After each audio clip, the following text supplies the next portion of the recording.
মানুষ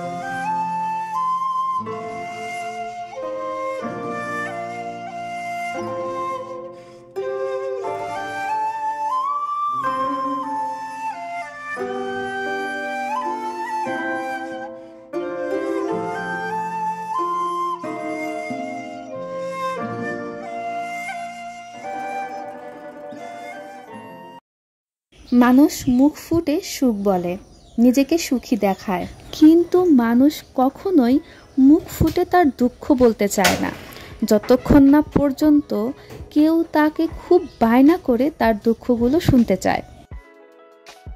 নিজেকে সুখী দেখানোটা কিন্তু খুবই সহজ, তাই মানুষ তার চোখ, মুখ, লেখা, কাজ, বাস্তবতা কিংবা ভার্চুয়াল জগতে সবসময় নিজেকে ফ্লেক্সিবল দেখাতে চেষ্টা করে, নিজেকে স্ট্রং দেখানোর চেষ্টা করে, এবং মানুষ সেটাই দেখে যেটা আমরা মানুষকে দেখাই।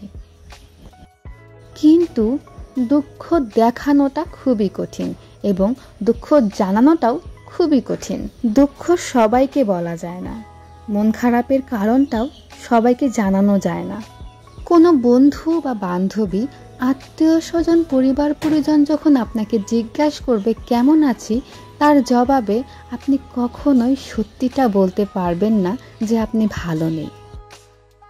এখন তো মেসেঞ্জার, ইমো, ইনস্টাগ্রামের যুগ, হোয়াটসঅ্যাপের যুগ। এই যুগে এসে যদি কোনো বন্ধু বান্ধবী আপনাকে জিজ্ঞাসা করে কেমন আছিস, তার জবাবে সত্যিই ভালো নেই বা মনটা খুবই খারাপ, এই লেখাটা লেখারও উপায় নেই। আমাদের প্রত্যেকটা মানুষেরই দুঃখ বলার বা দুঃখ জানানোর একটা কমফোর্ট জোন থাকা দরকার, যেখানে শোনার আকুতি থাকতে হবে, হাতে সময় থাকতে হবে, ধৈর্য থাকতে হবে। যিনি আপনার কথাগুলো শুনবেন তার চোখের প্রতিটি পলকে শীতলতা থাকতে হবে। যেই মানুষটির এমন একটা কমফোর্ট জোন আছে, সেই মানুষটা তো ব্লেসিং। আর যার এই কমফোর্ট জোন নেই, সে মূলত একা, একদম একা, নিঃসঙ্গ, অসহায় একজন ব্যক্তি।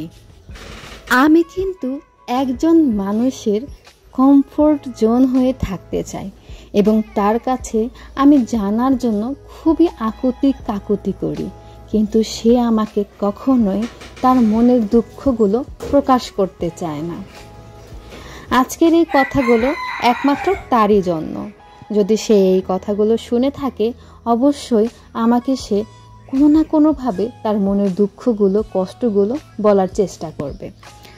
Hello everyone, Barsha lifestyle and blog YouTube channel থেকে আমি বর্ষা ছিলাম আপনাদের সাথে। আমার কথাগুলো যদি আপনাদের কোনোভাবে একটুখানি ভালো লেগে যায়, অবশ্যই আমার চ্যানেলটাকে সাবস্ক্রাইব করে দেবেন, লাইক, কমেন্ট, শেয়ার করে দেবেন। আজকে এই পর্যন্তই, দেখা হবে অন্য কোনো ব্লগ ভিডিওতে, নতুন কোনোভাবে, নতুন কোনো দিনে। ততদিন পর্যন্ত সবাই ভালো থাকবেন এবং সুস্থ থাকবেন। আর হ্যাঁ, আজকে কিন্তু আমরা দাওয়াত খেতে এসেছি, এইটা ছিল তারই ভিডিও।